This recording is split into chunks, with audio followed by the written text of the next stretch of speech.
ఇందిరమ్మ పేరు పెడితే పథకాలకు కేంద్రం నుంచి నిధులిచ్చేది లేదంటూ కేంద్ర మంత్రి బండి సంజయ్ చేసిన వ్యాఖ్యలకు మంత్రి పొన్నం స్ట్రాంగ్ కౌంటర్ ఇచ్చారు. బండి సంజయ్ ఇంట్లో నుంచి డబ్బులు ఇవ్వడం లేదన్నారు. ఇందిరమ్మపై అవహేళనగా మాట్లాడితే ఊరుకునేది లేదని హెచ్చరించారు. ఇందిరమ్మను వాజ్పేయి కాళీమాతో పోల్చారని గుర్తు చేశారు.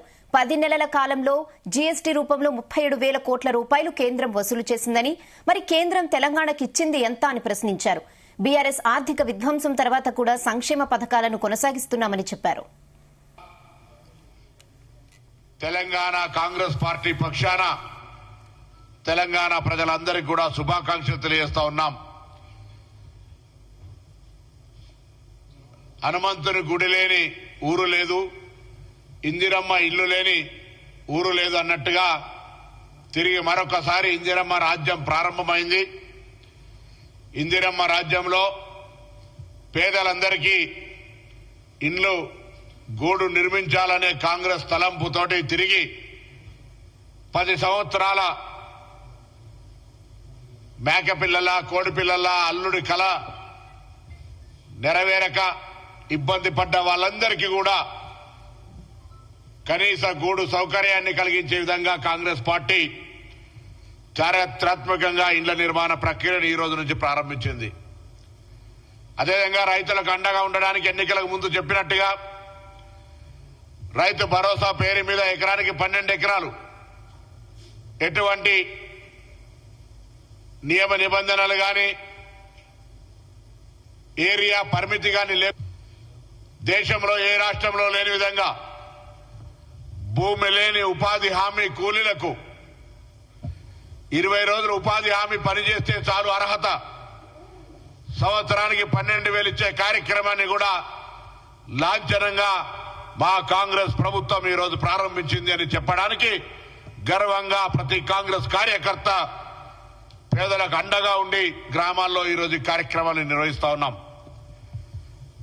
ఇంట్లో కొత్త సంతతి వచ్చినా, ఈ బిడ్డ ఆ ఇంటి కోడలైనా, లేదా మార్పులు చేర్పులు కుటుంబం పెద్దదై వేరుపడ్డా రేషన్ కార్డులు రాక 10 సంవత్సరాల నుంచి ఇబ్బంది పడుతుంటే ప్రభుత్వం రేషన్ కార్డులు ఇవ్వలేనటువంటి పరిస్థితి నుంచి అర్హత కలిగిన ప్రతి ఒక్కరికి రేషన్ కార్డు ఇచ్చే కార్యక్రమాన్ని ఈరోజు తెలంగాణ వ్యాప్తంగా ప్రతి మండలంలో ఒక గ్రామంగా ప్రారంభం చేసిన ఈ ప్రక్రియ రాని వాళ్ళు అర్హత కలిగిన వాళ్ళందరూ ఎటువంటి నిరాశ పడకుండా, ప్రతిపక్షాలు ఎన్ని అంశాల మీద రెచ్చగొట్టినా, ప్రతిపక్షాలు దుష్ప్రచారం చేసినా ఏది విశ్వసించొద్దని కాంగ్రెస్ పార్టీ పక్షాన కోరుతూ, అటువంటి దుష్ప్రచారాన్ని ఎదుర్కోవడానికి కాంగ్రెస్ సైనికులు ప్రతి గ్రామాన గట్టిగా నిలబడి అర్హత కలిగిన ప్రతి లబ్ధిదారునికి అది ఇందిరచ్చు, ఉపాధి హామీ ఇందిరమ్మ అభయ హస్తం కావచ్చు,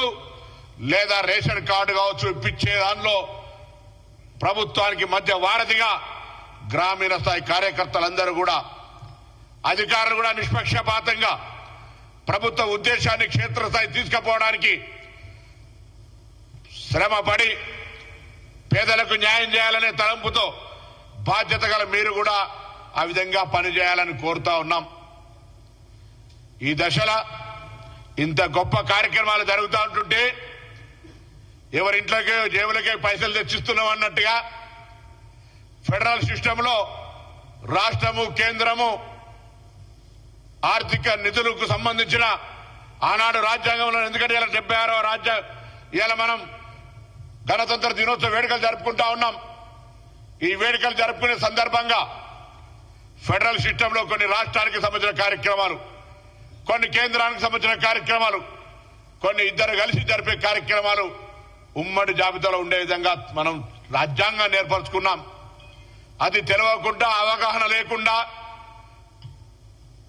ఇందిరమ్మ పేరుంటే ఇళ్లకు డబ్బులు ఇవ్వమంటా ఉన్నారు కొంతమంది, సొంత జేబుల్లోకే ఇచ్చినట్టుగా. అన్ని దగ్గర పెట్టుకొని మాట్లాడండి. ఇప్పటికే తెలంగాణ బీజేపీ తెలంగాణ ప్రజలకు మోసం చేసింది. తెలంగాణ ప్రజలకు సంబంధించి తెలంగాణ రాష్ట్ర ఏర్పాటుతో 10 సంవత్సరాల అధికారం ఉన్న కేంద్రంలో మీరు విభజన హామీలు అమలు చేయకపోగా, తెలంగాణ ఏర్పాటును ప్రధానమంత్రి స్వయంగా పార్లమెంట్ లో విమర్శ చేసి అవమానపరిస్తే మాట్లాడని మీరు బడ్జెట్ లో నిధులు కేటాయించకపోతే గత 10 సంవత్సరాలేమో ఉన్న రాష్ట్ర ప్రభుత్వం మమ్మల్ని అడుగుతలేదు, సత్సంబంధాలు లేవు. ప్రభుత్వంలో కేంద్రము రాష్ట్రము ఉమ్మడి జాబితాల చట్టము రాష్ట్రాలు పరస్పరం గౌరవించుకోవాలి, కేంద్రము రాష్ట్రం అన్నారు. కానీ ఇవాళ తెలంగాణ ప్రభుత్వం ప్రజల పాలన ప్రభుత్వం. ప్రధానమంత్రి గారితో సహా అనేక మంత్రుల్ని ఈ రాష్ట్ర ప్రయోజనాల కొరకు కలుస్తూనే ఇక్కడి నుంచి ప్రాతినిధ్యం చేస్తున్న వాళ్ళందరినీ కూడా తెలంగాణ ప్రయోజనాల కొరకు సహకరించమని గొంతెత్తి అడిగితే కూడా బడ్జెట్లో నిధులు కేటాయించలేదు. బడ్జెట్ తర్వాత జరిగినటువంటి వరద బాధితులకు సంబంధించి నిధులు కేటాయించలేదు. ఇవాళ మళ్లీ రాష్ట్రానికి సంబంధించి ఇందిరమ్మ పేరు మీద జరిగే ఇళ్ల ప్రక్రియకు అవహేళనగా మాట్లాడుతున్నారు. ఎవరు ఇందిరమ్మ? ఈ దేశం కోసం ప్రాణాలు అర్పించి, ఈ దేశ ఐక్యత కోసం ముక్కలు ముక్కలైన శరీరాన్ని చేసుకొని ఆనాడు మీ నాయకుడు అటల్ బిహారీ వాజ్పేయి తోటి దుర్గా మాతగా పోల్చబడ్డటువంటి ఇందిరమ్మ గురించి మాట్లాడుతున్నారే. నేను భారతీయ జనతా పార్టీని అడుగుతా ఉన్నా, ఇలా అటువంటి నాయకుల మీద మీ పార్టీ ఏం క్రమశిక్షణ చర్య తీసుకుంటుందని అడుగుతా ఉన్నా.